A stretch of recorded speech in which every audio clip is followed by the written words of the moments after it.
the president had a clear strategy. It was tax cuts, it was deregulation, it was unleashing the energy sector, and it was restructuring our trade deals and getting trade on track. And those four things would work synergistically to drive this economy. So what are we at? We're at 4% unemployment, historic low unemployment for blacks and Hispanics.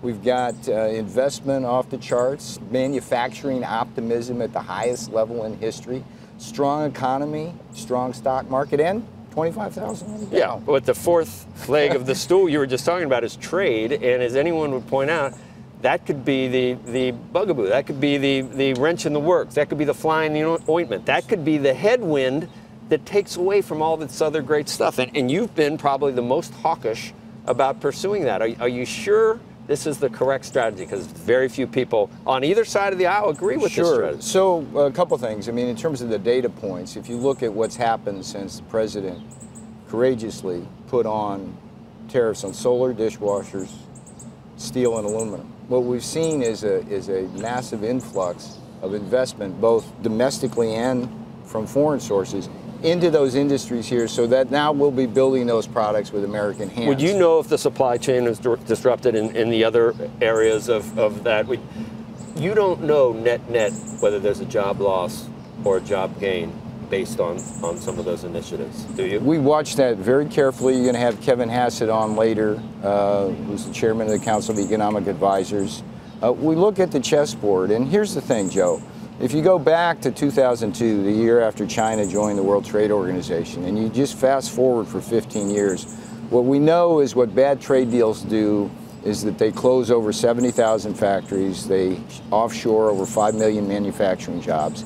And if you could rewind that and ask yourself, what would you do? You'd be doing exactly what the president is doing now, which is having a tough trade policy focused on free, fair, balanced, and reciprocal trade. That's all we want. We're free traders, but we're facing a world which is not that way. How will you know when you've accomplished all that can be accomplished before you're starting to have negative consequences? How will we know when to say, I mean, you're not going to get everything you want probably from China. I don't know, you saw Larry yesterday. President Xi's not going to give you everything you want. He's willing probably to even go into some of the areas other than trade to extract some pain from this. When do you know you've hit the end game? I think from an investor point of view, we're CNBC here, right? From an investor point of view, it's more to put the China issue in perspective. This is a trade dispute. If we can get that right, it'll have very strong positive implications for the American economy and the global economy. Because what China's doing is upsetting the global economy. But for investors, if you look at that, we got two economies which add up to about $30 trillion in annual GDP. And the amount of trade that we're affecting with the tariffs is a rounding error compared to that. My point is that it's much less disruptive than these headlines would suggest, and it's much more constructive as we see the adjustments made in terms of where investment's going to go and how we're going to build. And today, since this is Ivanka Trump's day, she's doing a great job. I want to just segue a little bit into that. I mean, would you think, Joe, 5 years ago that the problem we'd face today would be not enough skilled labor to fill all our jobs that the president's creating? See, so what the president does, the economy's creating.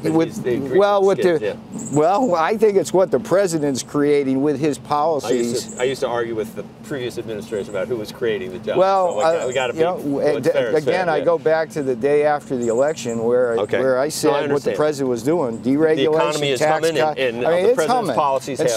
So what the president does, and this time with his daughter's help, look at the chessboard and see over the next 10 years what we face is a rapidly changing economy where we're moving from metal bashing type manufacturing to more advanced type manufacturing. We're going to have different skill sets moving in real time at warp speed at a very different rhythm than we have in previous decades. So today, what the White House is doing with Ivanka's leadership is setting up a workforce council, which is designed, working with people like Secretary Acosta at the Department of Labor, who's just great, to try to build up programs working with private industry to make sure that we anticipate those skilled labor needs and work forward.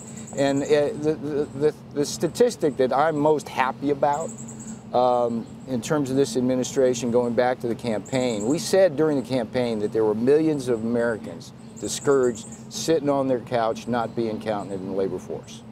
And we've gotten close to 1 million of those folks back with hope and good wages into the labor force. And so this is what we got to do. But going forward, we're going to need skilled folks doing what we need, and that's what this Labor Council is about.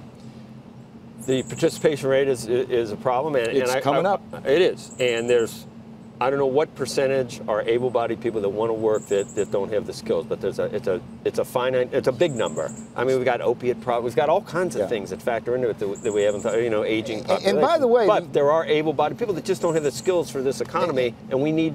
That's something that would help the economy and help these people. And by the way, there's good research on this now. This opiate crisis is at least partly the result of the devastation of our manufacturing communities that happened over the last 15 years. And so we've got to deal with a lot of these things. Let me just ask just one other thing, because the technology that we're trying to match the skills with right now is going to really rule the world in the next 5 or 10 years. One of the problems with China is that in the past, they haven't played fair about the way that they acquire technology from us. And that has to change. Is that going to be, is that what we're doing with China, or is it purely a trade thing? And I've been told anecdotally that they know that this can't continue, the way that they've operated with technology. Do you see will they come around, and can we prevent that at some point? Or? Well, we have to defend ourselves. My office came out with a report last month about how China uses what the National Security Strategy calls strategies of economic aggression. Basically, they're attacking our crown jewels. They make no bones about it. It's all public information in their own documents. What do? They steal it. You know that. Right. They force the technology transfer so that when our companies go to China, they use all manner of coercion to basically say, give us your technology if you want to sell in that market. They evade our export controls, which are put in place by the Department of Commerce to prevent militarily sensitive technology to go abroad. And the fourth thing they do, Joe, which in many ways is the most dangerous, is they accumulate so much of our wealth through unfair trade practices and their trade surplus with us, is that they buy it. They're going into Silicon Valley, Austin, Boston, places around the country. But is this just buying it up. We actually have to. Well, the good news there, I was on the Hill yesterday, and there's strong signals that the CFIUS bill, Senator Cornyn has had great leadership on this, is close to fruition, and we really need to need to stop that technology from being just bought and taken back to Shanghai, because this is our future. If you look at artificial intelligence, robotics, advanced manufacturing, stream manufacturing, high-tech shipping, these are the China 2025 industries that China is targeting. And so, unfortunately, it's a zero-sum game now between China and the rest of the world. And what we need to do as a country is to work with the rest of the world to make sure that we have a prosperity on the globe and a high stock market. Hey there, thanks for checking out CNBC on YouTube. Be sure to subscribe to stay up to date on all of the day's biggest stories. You can also click on any of the videos around me to watch the latest from CNBC. Thanks for watching.